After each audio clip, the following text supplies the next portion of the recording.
नमस्कार सोनालीस किचन रे आपण समस्त को बहुत बहुत स्वागत। आज मु आपण मानक पई नेकी आसी गोटे नुआ यूनिक रेसिपी जहाँ हेउची कैप्सिकम स्टफ्ड फ्राई। आपण याको एज स्नैक्स खाई परिबे बा गरमा गरम भात किंबा रुटी सहित याको सर्व मध्य करि परिबे।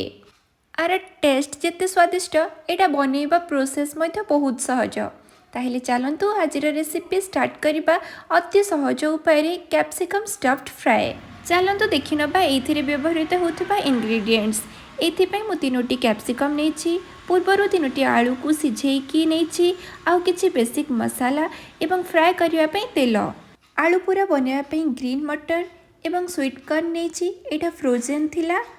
1 इंच अदा को कोरिकी रखिछि, 2टी कंचा लंका काटिकी नेछि एवं बेटर बनैया पई किछि चाउल चूना व्यवहार करिबे। एठी मु 3टी कैप्सिकम पई मु 3टी बड़ साइज रो आलू सिझेइकी नेथिली। तार चोपा छड़ेई नउछि, चोपा छड़ेइला परे याको मैश कर दउछि। चलंतु आमे एबे आलू पूरा बनेबा। सेति पई मु गोटे पैन को गरम करूछि। 2 ରୁ 3 बड़ चामच तेल नेछि, सेथिरे सोरिष फुटण दउछि एवं जीरा फुटिया पई दउछि। 2टी कंचा लंका काटिकी नेछि ताको मध्य दउछि एवं कोरिकी नेथिबा अदा को देकी 2 ରୁ 3 मिनिट भल भाबरे भाजी नेबी। एबे मु एथिरे ग्रीन मटर एवं स्वीट कॉर्न ऐड करूछि। आउ 2-3 मिनिट एमिति भाजिला परे आको गोटे लिड रे कवर करि दबा। 2 ରୁ 3 मिनिट एमती कवर करके आको लो टू मीडियम फ्लेम रे किछि समय सिझिबा पई छाडी दबा। एबे मु एथिरे किछि बेसिक मसाला जेमति कि हळदी गुंड, लंका गुंड एवं गरम मसला पाउडर ऐड करिछि।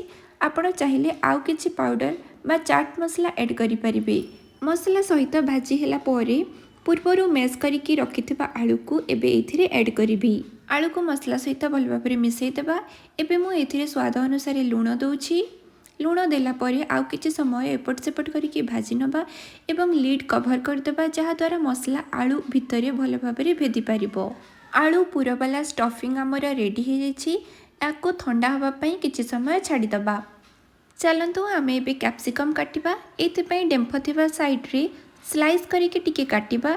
तापरे तार मझी पार्ट को छुरी सहायता रे एमती मझीरू टिके टिके काटी काटी ता मझीरे जो मंजी पार्ट थाए ताको अलगा करि नबा।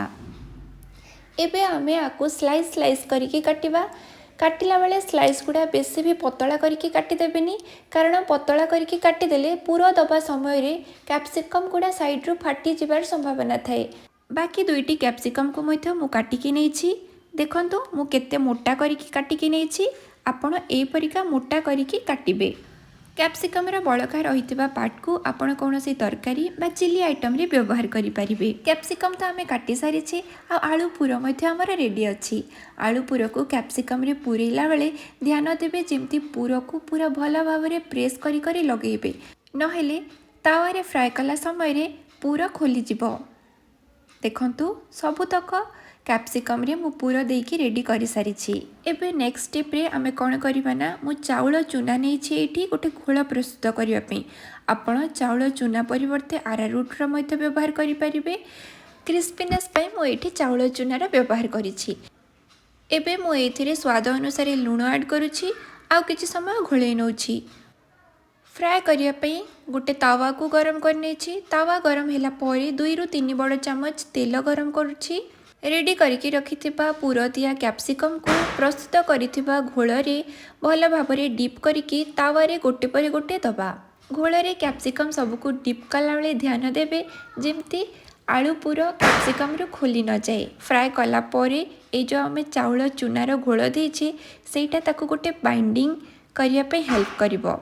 एबे तावारे देइथिबा कैप्सिकम सब को 2 ରୁ 3 मिनिट पर्यंत लीड को बंद करिकी रखिबा, कारण भल भाबरे सिझी पारिबो। लीड ओपन कला परे आपण देखि पारुथिबे एटा लाल लाल हेकी भल भाबरे भाजी हेछि। एही परे भाबरे सबुतक कैप्सिकम को एपटे सेपटे करिकी लाल होबा जाय भाजी नबा। मझे मझे याको लीड कवर करिकी भाजुथिबा, कारण कैप्सिकम सहित आलू भल भाबरे सिझी पारिबो। जेमिति गोटे बैच हमर रेडी हेछि।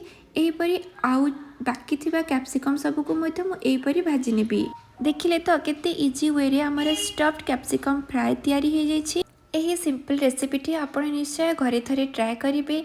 आम तो आपको एज ए स्नैक्स एंजॉय कलु। आपण चाहिए आपको रुटी कि भात सहित खाईपर। यहाँ खावाई बहुत ही स्वादिष्ट होता। निश्चय थरे आपको आपण घरे ट्राए करंतु एवं आपणकर एक्सपीरियंस मो सहित शेयर करंतु। जदि मो चैनल नुआ ताहेले चैनल को सब्सक्राइब करंतु एवं पाखरे थिबा बेल आइकन को क्लिक करंतु, जहा द्वारा मो अपलोड करुवा प्रतिटी नुआ वीडियोर नोटिफिकेशन आपण प्रथमे पाई परिबे। धन्यवाद। देखा बा गोटे नुआ रेसिपी सहित।